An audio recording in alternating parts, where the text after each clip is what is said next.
Hello and welcome to the new Yankee workshop, Season 1, Episode 11, The Hutch.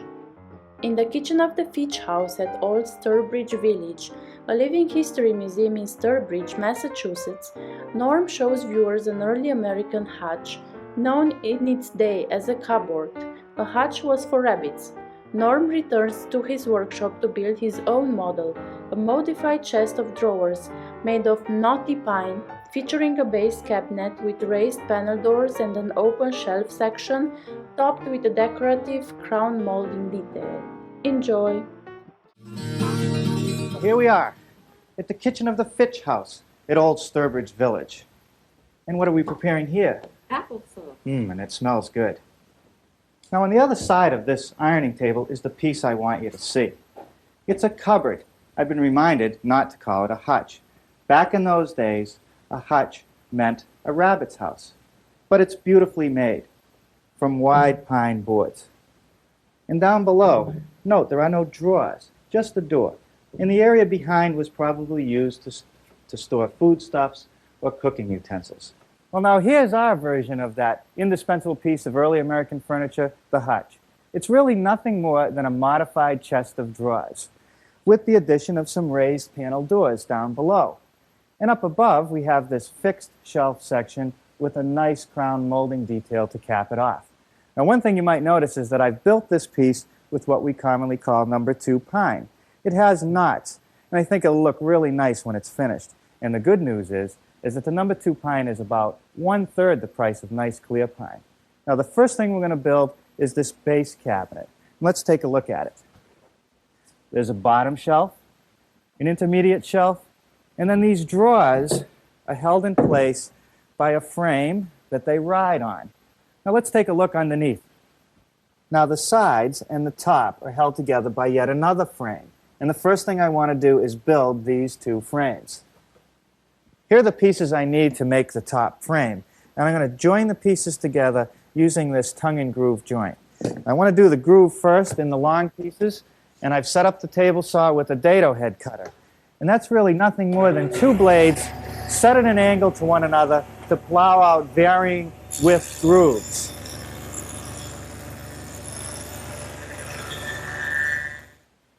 That takes care of the grooves. Now I'm ready for the tongue. I've made a couple adjustments. I've widened the width of the dado cutter, and I've added this guide block, which precisely locates the length of the tongues.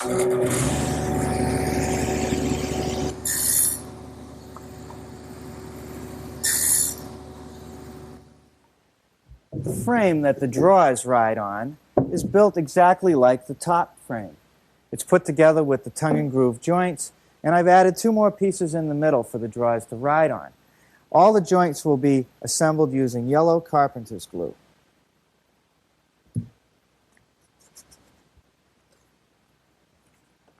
Okay, with it set in place, I'll secure it with a little brad. Before the glue sets up, I'm going to check the frame for square. And when the 2 diagonal measurements are equal, I know I'm all set. Now, I don't have to clamp these because the brads will hold them in place. Now, the drawer, if you notice, as you pull it out, it doesn't tip down.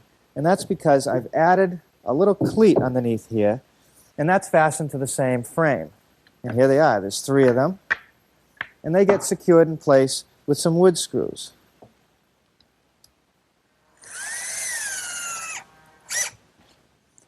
The sides of the hutch have been made from 2 boards which have been glued together. After all, we can't buy 16.5-inch boards anymore. And there's a nice fancy cutout down here at the bottom. Now, if you look down the other end of the cabinet on the inside, you'll see that I've dadoed the sides to support the shelves and those frames we've been working on. Now, here's the pieces with the layout lines for the dados. And I'll take them over to the table saw, which has the dado head set up at the right width and depth.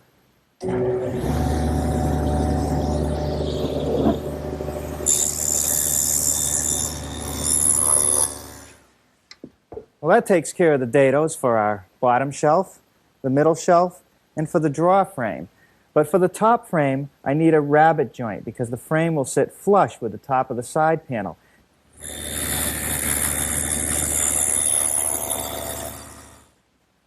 Let's take a look behind our hutch. The base cabinet has a plywood backing, 1/4-inch plywood, which is recessed in a rabbet made in the side panel. With the dado head still in, I've just readjusted the fence to make this rabbet.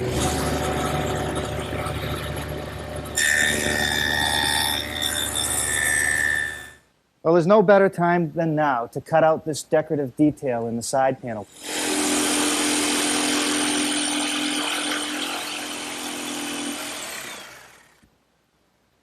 Well, now it's just a matter of assembling the various parts. A little bit of yellow carpenter's glue, and the first thing I'm going to put in is this bottom shelf. And it's just 3/4-inch plywood. And I'll hold the shelf in place by toe-nailing some 4-penny finish nails in from the bottom.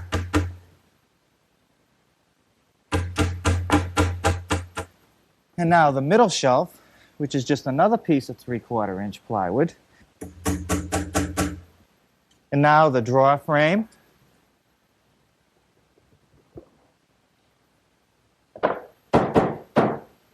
With this assembly sitting on the floor, which will make it easier to put this other side on, I've had to put all the glue in all 3 dados because I have to do all 3 shelves at one time. So I'll carefully slip it together and nail it up.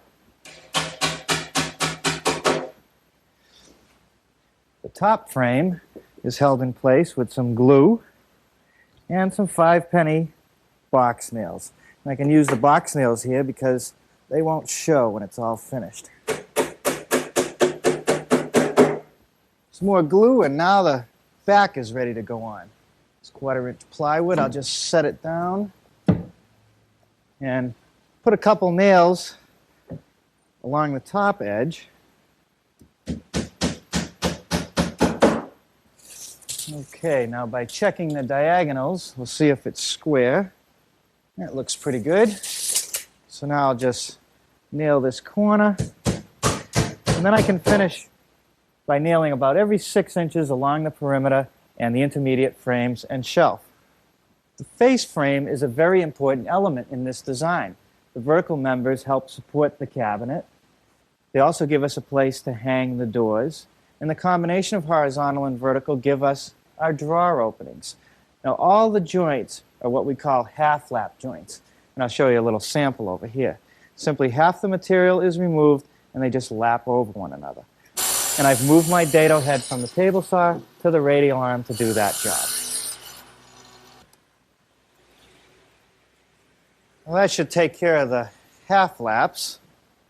See how this one fits on. That's good. Now, of course, I'm going to glue these joints together, and I'm going to fasten them with these little 1/2-inch screws. I'm going to have to do that from the back side. But before I can drive any screws, I'm going to have to drill a counter bore so that I don't take a chance of splitting any of the pieces of wood.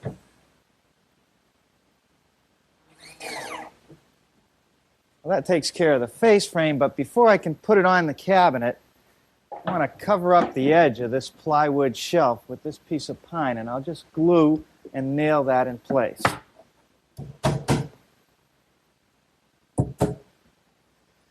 Now the face frame can go on with some glue and finish nails.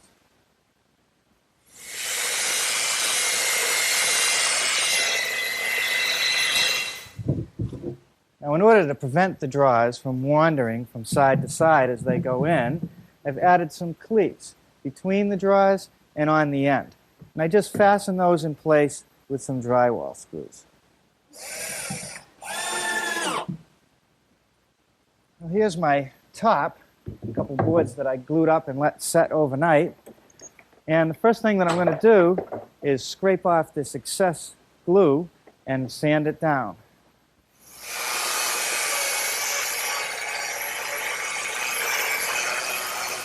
Now I need to rip the top to width, and that'll be 18 1/4.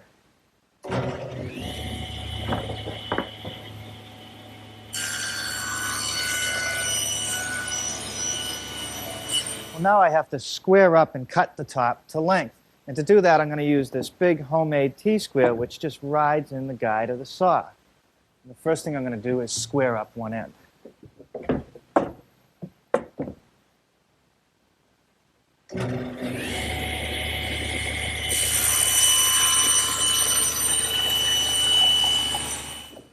Okay, now I'm ready to cut it to length, and I want it to be 55.5 inches long. The best way to fasten the top is just to use a few drywall screws. Well, the next thing I want to do is put this nice detail along the top. And to do that, I'm going to use this 1/4-inch Roman ogee bit. Not Roman orgy, Roman ogee. And I've put it in the router, and because I'm taking off so much wood, I'm going to do it in 2 passes, and I'm all ready for the first.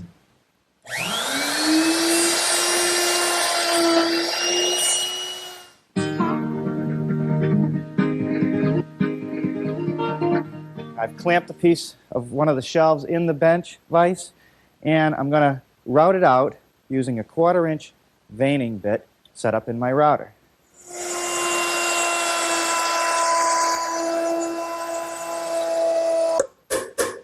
Okay, that takes care of the assembly of the sides and the shelves. They're put together with some glue and nails. And the next thing I want to do is build this face frame. And this was built just like the one I made for the bottom of the hutch. Here's the top piece, which has been half-lapped. Here's the side piece, and those fit over like this, and they'll be glued and fastened together with some screws. Next, let's make this molding that runs along the sides and the back of the cabinet. And I'm going to use the same cutter that I used to make this edge on the top. I've got it set up in my router table, and it's ready to go.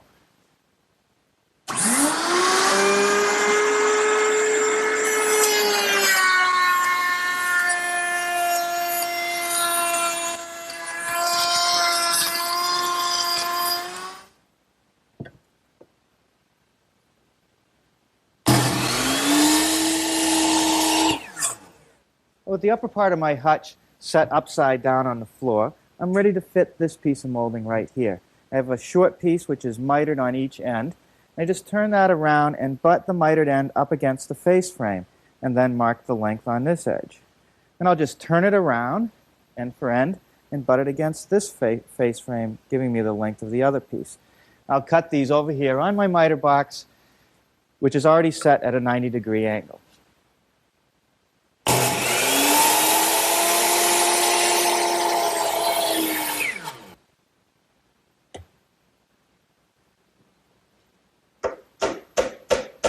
Where the sides meet this back molding, I like to fasten it together with some screws. No one will see the screws, and it's a much stronger joint. This hutch is so heavy that you'd never want to build it as just one solid piece. So I've put a few dowels along the bottom of the top piece, and that'll align it with the base, yet make it removable and still secure.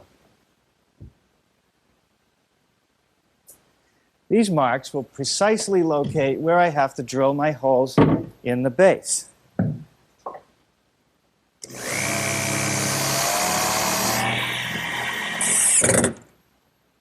The beadboard just gets fastened with a few more drywall screws.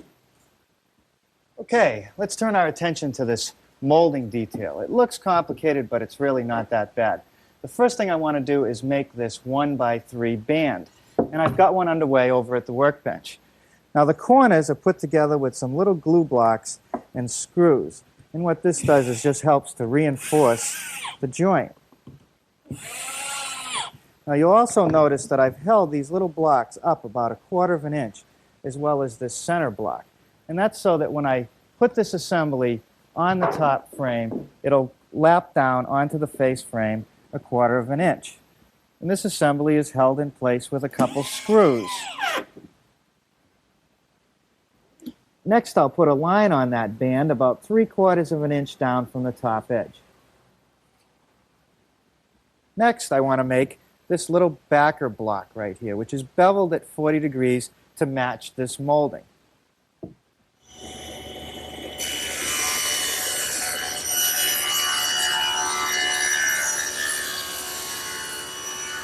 Now these pieces get glued and screwed just below that line I put on.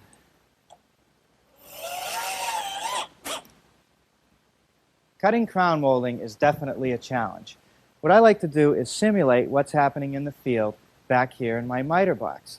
So the back fence would relate to this piece, and the table of the miter box would be this piece right here. Also, I've added another piece of wood in this position, which holds the molding in the right place so it won't slide out, and that's clamped right to the table of the miter box. So to cut a piece of molding, I just slide it into place, and I'll make all my miters and fits and be ready to nail it up.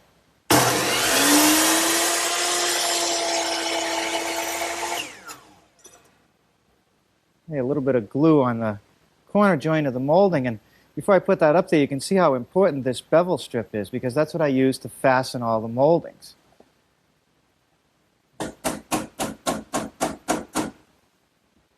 The molding by itself is pretty rigid, but a careless person handling it might cause some damage, so I'm just going to put these little glue blocks in to reinforce it. All right, that looks pretty good. Now I'm ready to turn my attention to the drawers and doors. Make the doors first, and I want to make a raised panel door. And over here on the workbench, I'll show you the different elements.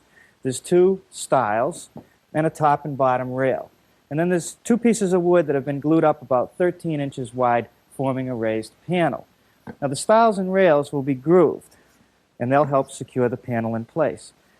The rails are grooved all the way across, but the stiles, I have to stop them a little bit short of the end, because I don't want that groove to show through at the top edge.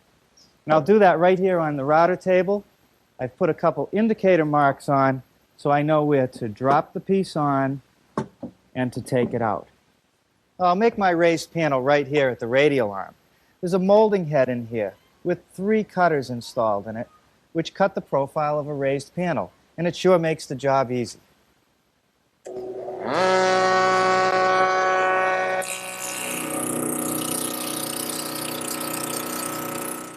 Well, I have a really neat way for putting these door frames together. No fancy joinery here, just butt joints, a little bit of glue, a blind screw pocket, and 1 little screw in each corner. Now the blind screw pocket is made with this little jig that I bought at the store, and what it does is it directs the drill at a 15-degree angle, and I have a piece of tape here to tell me where to stop.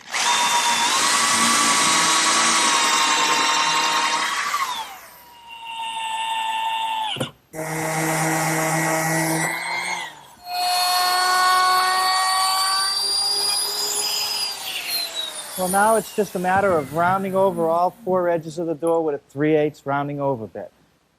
The doors also have a rabbet on the back side, on all 4 edges, and that's so that they'll just overlay the face frame. And I'll do that over here on the router table, which is set up with a 3/8 inch rabbeting bit.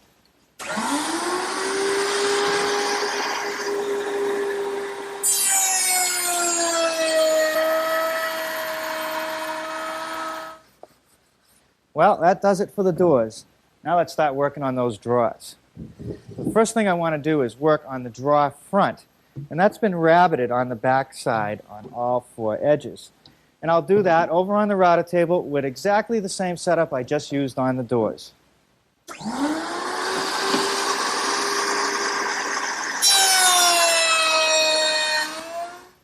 What I have here is a dovetailing jig, and this combined with my router allows me to make dovetail joints like this. A perfect choice for drawer fronts. Now what I've done is mounted one of my rabbeted drawer fronts in the top and one of the sides right here. And following the instructions, I should be able to get a perfect dovetail joint every time.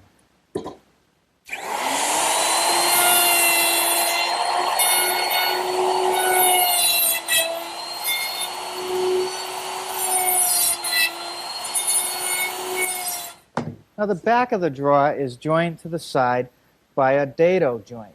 And I'll do that over here on the table saw where it's all set up and ready to go.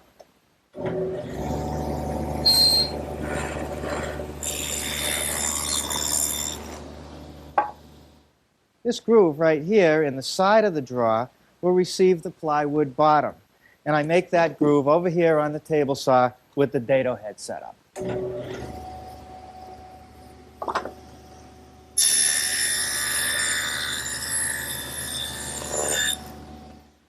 The drawer front also needs a dado, which must align with the one in the side piece. And I've made an adjustment to the fence for that.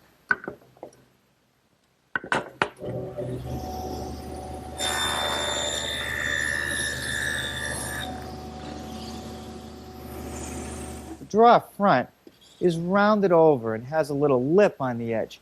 And I'll do that with the router table and a 1/4 inch rounding over bit.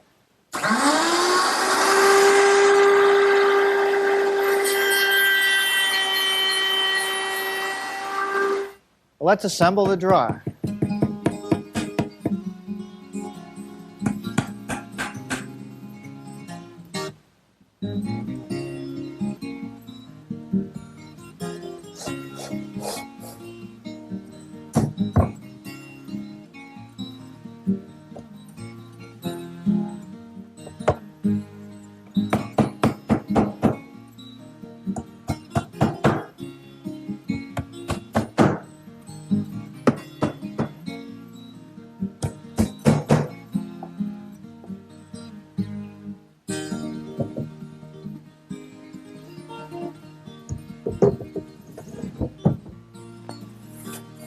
Well, we're all set except for the hardware and the finish.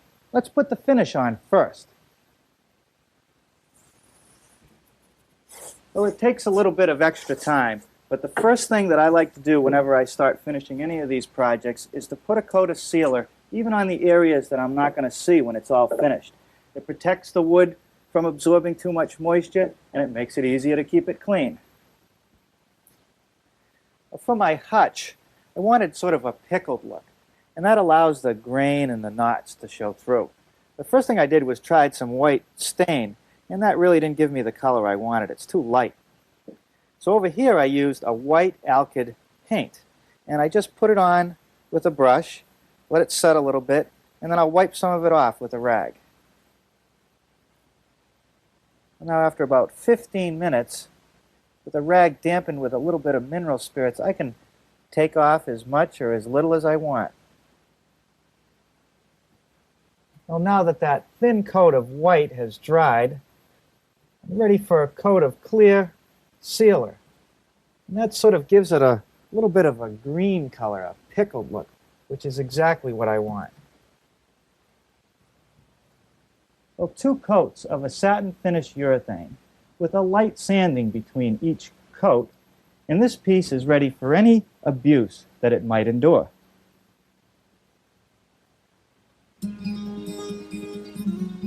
I don't know what it is about this hutch, but everybody that sees it wants one. Thank you for watching. For more, please like and subscribe.